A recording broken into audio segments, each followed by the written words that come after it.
Does anybody feel nervous when they're about to do a presentation? Where do these nerves come from? Is this a psychological thing or a biological thing? Imagine the following situation. The door behind you opens and a saber-toothed tiger, you know, one of those Siberian saber-toothed tigers walks into the room. What do? Yeah? You run away, or if you're mad enough, you fight it. Yeah? I suggest running away, yeah? But first you push Anne in front of you so that the tiger has got something to do. Yeah? And then you jump out of the window. The body produces something that helps you do these things. It produces adrenaline, and the adrenaline bubbles up inside the body and makes the body do something and act, either fight or run away. In a presentation environment, exactly the same thing happens, a little bit less than with the saber-toothed tiger, but the same principle is there. Unfortunately, in an important presentation, running away is not really acceptable, and fighting is sometimes acceptable but also not really politically correct. Yeah? So we have to do something with this. Good. Now, here we have a presenter, and these three things here are what we call energy valves. And these energy valves are going to be ways that we can release this adrenaline so that it helps our presentation and doesn't create a block to the presentation, or what we call a presentation vampire. Right, what is a vampire? You know vampires? Romania, Brasov, yeah, Cluj, Transylvania. Yeah, Christian. Yeah, there we go. You all had a little bit of vampire capability. What does a vampire do? It sucks blood. Yeah, that's the lifeblood of the vampire. What is a presentation vampire? A presentation vampire that takes something that takes away the attention of the audience from what you're doing. Yeah? So these energy valves, if they're not put into the right place, they can create a vampire as well. Yeah? A perfect example of a vampire is a presentation that I saw a couple of weeks ago. A guy in an Armani suit. Yeah? Very, very, very swish and, you know, and very cool and very tailored and immaculate looking. The problem was black, dark grey pinstripe Armani suit, very nice, lush silk blue shirt. He'd forgotten to do up his flies, yeah, and his white boxer shorts were visible through his flies. Yeah, this is a vampire. Yeah, it takes away the attention of the audience, and nobody was focused on what he was talking about. Okay, so there are some physical vampires and some vampires to do with the environment that we'll look at later as well. So one of the questions is just removing the vampires that we have. Yeah. So let's look at the body and what it does and consider ways of which we get rid of these vampires. Let me get some. So we will begin at the basis of all things with the feet. What do we do with the feet? Well, here are some variations. We could stand with the weight on one leg. This is called the baby holding position. Very helpful if you have a baby, because you position the baby there. Yeah? And then when you're tired, you move the baby over onto the other side. Yeah? And when you're tired again, you move the baby over onto the other side. So if you stand with the weight on one leg, it's impossible to maintain that position over time. You always change it and begin dancing. Yeah? And the dancing becomes a vampire over time. 5 minutes of doing this, and the audience switches off and says, when are they going to stop? I'm getting seasick. Yeah? The only way that this is permissible is when you have a wooden leg. Do you have anybody with a wooden leg? No? No. Okay, in that case, it doesn't work. If you had a wooden leg, you could stay like that forever. If you don't have a wooden leg, you need to keep the body, equal distribution of body weight across both legs, 50-50. Okay? There are some other interesting leg movements. For example, this one. Yeah? This is, ladies sometimes do this and this. Yeah?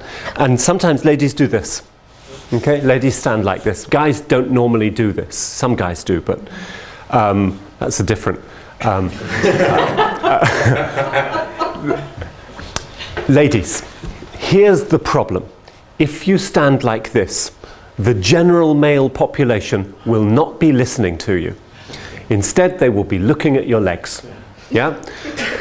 It's biology. I don't know why it happens, but that's the way that it goes. So you can stand like this, as long as the wind isn't blowing too fast, which makes you sway around. Yeah? But generally speaking, as long as you maintain a firm and consistent standing position, then it's easier to focus on what you're saying. Okay? Anything else to do with the... Oh yeah, this position. Yeah? This position is called the John Wayne position. Yeah? Which is even better when you put one hand in one pocket. Okay? Or both hands in the pocket, like this. This is a vampire. It's very difficult to concentrate on what you're saying, yeah, when you stand. Well, you know, there was a body language expert in the 1950s called Dr. Birdwhistle, who suggested that all body language was part of the eternal game of man, woman, birds and bees, etc. So imagine the following situation. You walk into a bar and there's a guy standing at the bar like this. Yeah? What message does that send? Does it, for example, send the message, I'm very interested in books? No. So there are certain body language elements associated with this particular standing position that we might want to think about. Yeah? So we suggest not to do that. So standing position, shoulder width apart, firm standing position, equal distribution of body mass across both legs, and that is your standing position. Okay? Mm-hmm. Now, why do we do this? We do this not for us, we do this for the audience. So camera, you're going to have to start moving around in a second. This is the American style, and I will now show you two examples. This is the American style, one hand in pocket. Yeah? This is great when there's money in the pocket and you can see the yeah? It's a vampire as well. American style. Ladies and gentlemen, I'm going to show you the new process, and it's really important that you concentrate on the different stages of the new process, because all of your jobs are going to change as a result of this, and we're all going to have a different job description. That was version 1. Version 2. Ladies and gentlemen, I'm going to show you the new process, which is split into different stages, and it's really important that we concentrate because each different stage is going to affect our job descriptions, and we're going to have new tasks as a result of this. Version 2. Which is better? Second. Yeah. But it's not really the question which is better, because version 1 may actually be more entertaining. And when you look at YouTube and you look at the famous presenters of all time, they're generally moving all over the place. Yeah? But that's not the point. The point is which sounds better, which is easier to follow, which is clearer. And the simple fact of the matter is that when you have a firm standing position, it is easier for people to follow what you are trying to say. So firm standing position makes it easier for people to follow. So we're not asking you to stand still, you know, and nail your feet to the floor so that you can't move for the whole presentation. You can still move, but when you've got something important to say, stand still and say it. Okay? These things here are standing positions, different positions around the room where we can stand in order to do our presentation. So, let's put this over here and pretend that we have an agenda for the presentation. This will be a place that I can come to and go back from. to look at the different items on the agenda for the presentation itself. I've got a projector, and this is the normal setup of a projector in an office environment. So I'm going to be here to click slide forward, click slide back, etc., and to manage my presentation. Yeah? This is going to be the main place where I stand and do my presentation, back at the screen, parallel to the screen, being able to touch the stuff on the screen. Sometimes I'm going to need to move to the other side, so I will try not to do the pirouette, which looks a bit funny. You can do that. It's fun, but it looks a bit funny. So I'll just walk over, trying not to walk and talk at the same time. I will take up my standing position again and present the things from the other side of the slide. Okay? And in some situations, there are two situations where I may decide to come back here into this standing position. The two situations are, I want to avoid questions from these two people here. Yeah? If I stand right behind them, they won't ask me any questions, but this is a dangerous technique. The other situation is that this is the only official area where I can use the laser pointer. Yeah? So, ladies and gentlemen, I'm showing you something on the slide here. Okay? Now, I say the only official place because laser pointers have their own rules, which we'll come back to later, but that effectively is the one place where it would be helpful. And this is a position where I would show a slide with 6 pictures, for example, a detailed technical drawing that I want to go through and discuss with the group, and something which will take me a little bit more time to explain step by step by step through a more detailed thing. Okay? So, we have our legs and our feet and our firm standing position. Now we know where to stand. The next energy valve is the hands. What do we do with our hands? So here are a couple of the variations. Yeah? As we've seen, you can put them in your pockets, which is a bit of a vampire. You can do it like that, which is a bit of a vampire. This feels comfortable, but it is also a vampire because it brings the shoulders forward a bit, and you often sometimes have the following gesture. Yeah? And I saw this to great effect the other week at a presentation at the Stock Exchange in Vienna, where the owner of a very large organization was asked by the principal of the shareholders why he was not giving them more money on their shares, and the owner, this incredibly important person, said, "The reason is..." And all of a sudden, this guy who must have been 55 years old or something, captain of industry, extremely important, all of a sudden he's transported into this 10-year-old boy who's done something wrong. Yeah? Terrific. All because of the arms. Yeah? You can put your arms down by the side like so, and that's okay, but the problem is that everybody makes gestures, and gestures don't look good from here. Gestures look good when they come from above the waistline. This is a good gesture. This is a good gesture.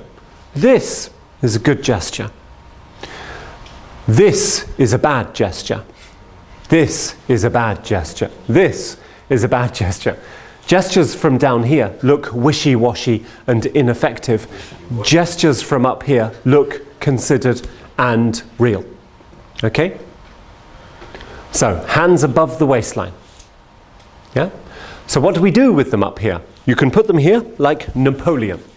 I don't know why he did this. Maybe he had a weak arm or something. He just needed to hang it. Yeah? The Napoleon, we don't recommend this. You can, my favorite is this. This is called killing your mother-in-law. Yeah? I like that. I like this as well. This is, yeah, playing with your ring finger. Ooh, I wish she was here. Yeah. You can pray to God, if you like. It doesn't do anything at all. Because I had a talk with God the other week, and I said, what do you think of people who do PowerPoint presentations? He said, they're all going to go to hell. I said, why? And he says, because they're competing with me. I said, what do you mean? He says, the light. You know, when people see the light, I want them to see me. I don't want them to see the beginning of a PowerPoint presentation, right?